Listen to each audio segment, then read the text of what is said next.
gedeeld door 8 dan Okay. het zijn voor 8. Here we go. I'll get it started and then somebody else can get going on this. So this is 72% hydration. It's somewhere 72, so it's somewhere wetter than a normal bread dough would be, but maybe about an average baguette. Normally the baguettes can go up a lot higher too, but not as high as like a ciabatta or something like that. Okay.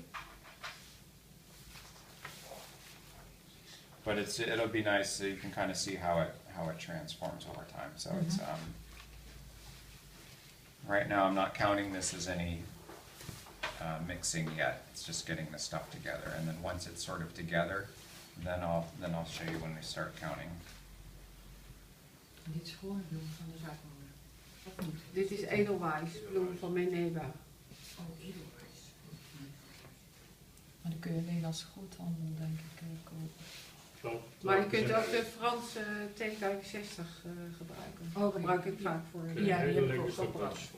Ja, die reageert iets anders dan de edelwijs, maar het gaat uitstekend. Oké. And so what I'm doing is I'm kind of pressing it into it. I'm just trying to get it so that there's no dry clumps. And once there's no dry clumps, then that's when I start counting. And I'll start counting how much I'm doing this. I'll show you once. What is the weight of one baguette approximately? Well, these will be about 325. Oh. That's what they'll be. Depends on the size of your oven, but then that's the weight before. That's the weight of the dough. And it's about 60 or? Right. The ones that are 60 tend to be a little heavier. So like the ones that when I do it, and the higher the hydration is, the more water it will lose in the oven. Okay, so for instance, the ones that I do are 77% hydration. They go in the oven at 470 grams. That's how much they weigh. And when they come out, well, they lose 100 grams. Oh. So when they come out, they weigh about 370. Do you still, when you bake, do you still use water in the oven, or? Yeah. Yeah. Yeah. Okay. I do.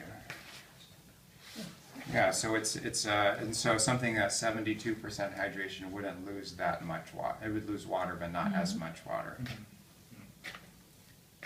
But the higher the hydration, the crustier the crust? Yeah, so then the crumb, the inside, well, that's why it's losing so much water, because there's a lot of air on the inside, right? It's less dense. That's the idea. Okay, it's not. There are other factors, but that's the main idea. This right now is when I would start to. It's not perfect, but it's mostly hydrated, and so what I'm going to do is start counting. Okay, to count how much. Now, the way that this equates to a mixer is when I first started doing baguettes, I did them by hand. And then when I figured, okay, this is taking me this long to do it this long. And then when I went to my mixer, I tried to duplicate how I did it by hand.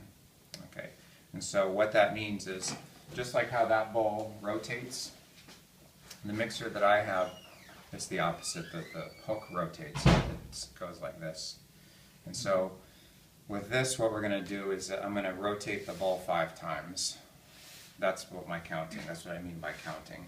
And so, let's see if I've got anything on here that I can use as a reference.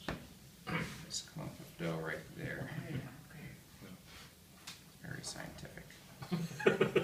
Look at the work. And so, it doesn't, your technique may not be the same as exactly as mine. The bowl size will determine how many of these I get. So I'm going to count the bowl rotating like this, okay?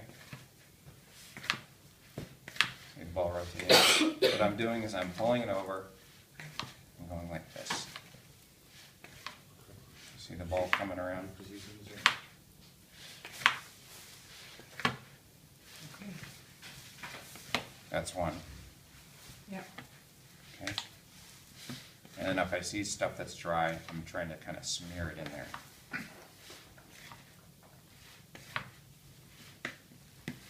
This is a good technique to use on doughs that are wet. If the dough is too dry like a potato, you wouldn't be able to do this, right?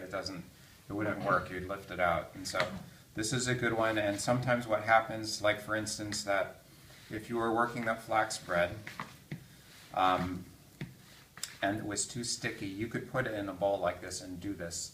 And then in 45 minutes, you may go like this and it kind of comes out. Then you can do it the way that we did on the table. So you don't have to stick with the same technique for the, in fact I don't, for the whole method. Is that 2 or 3? I think that's 2.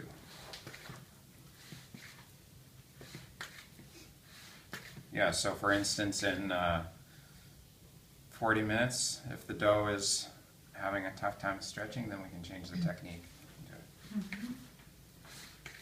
Okay, that's 3. You can see it's getting stronger. So what I'm doing is I'm pulling it and pressing it to sort of stick it down there. If I don't stick it, it's just going to come back like that, so I'm kind of sticking it down. Okay, fast forward, almost done.